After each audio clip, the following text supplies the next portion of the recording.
எண்ணும் எழுத்தும்.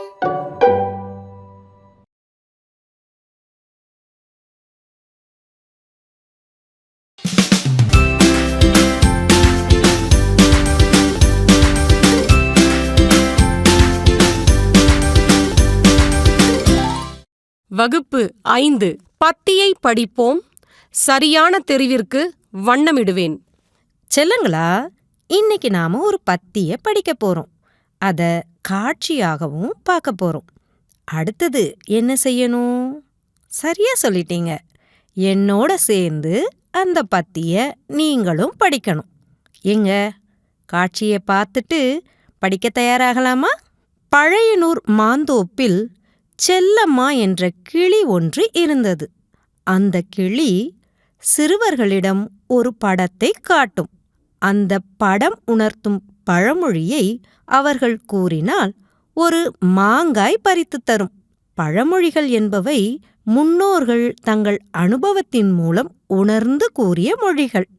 முதலில் பிரபுவிடம் யானை படத்தை காட்டியது. அவனும் யானை வரும் பின்னே, மணியோசை வரும் முன்னே என்று சரியான பழமொழியை கூறினான். அதற்கு கிளி மாங்காயை பறித்துத் தந்தது. அடுத்து வந்த வின்சென்ட்டுக்கு ஆற்றங்கரை படத்தையும் முகமதுவிற்கு ஆலமரம் படத்தையும் காட்டியவுடன் வின்சென்ட் இக்கரைக்கு அக்கரை பச்சை என்றும், முகமது ஆலும் வேலும் பல்லு குருதி, நாலும் இரண்டும் சொல்லு குருதி என்றும் பழமொழியை சரியாக கூறியதால் மாங்காயை பறித்துத் தந்தது.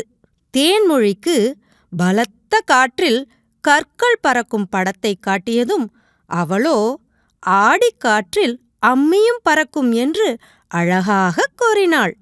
அடுத்து கதிரவனிடம் காட்டிய உழவு பற்றிய படத்திற்கு அவன் அகல உழுவதை விட ஆழ உழுவதே மேல் என்று கூறி மாங்காயை பெற்றுக்கொண்டான். அனைவரும் வீடு திரும்பினர். பழையனூர் மாந்தோப்பில் செல்லம்மா என்ற கிளி ஒன்று இருந்தது.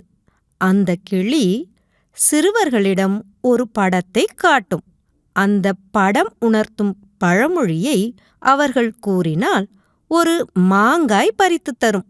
பழமொழிகள் என்பவை முன்னோர்கள் தங்கள் அனுபவத்தின் மூலம் உணர்ந்து கூறிய மொழிகள். முதலில் பிரபுவிடம் யானை படத்தை காட்டியது. அவனும் யானை வரும் பின்னே, மணியோசை வரும் முன்னே என்று சரியான பழமொழியை கூறினான். அதற்கு கிளி மாங்காயை பறித்துத் தந்தது.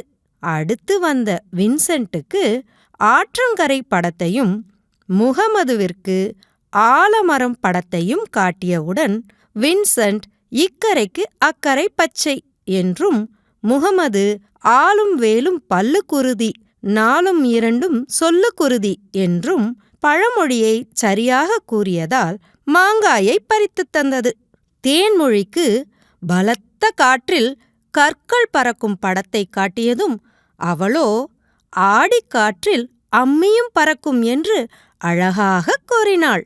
அடுத்து கதிரவனிடம் காட்டிய உழவு பற்றிய படத்திற்கு அவன் அகல உழுவதை விட ஆழ உழுவதே மேல் என்று கூறி மாங்காயை பெற்றுக்கொண்டான். அனைவரும் வீடு திரும்பினர். என்ன குழந்தைங்களா, காட்சியை பார்த்து பத்திய என்னோடு சேர்ந்து படித்து புரிஞ்சுக்கிட்டீங்க இல்லையா? இப்போ அதுக்கு கீழே பாருங்களேன், சில கேள்விகள் கேட்கப்பட்டிருக்கு.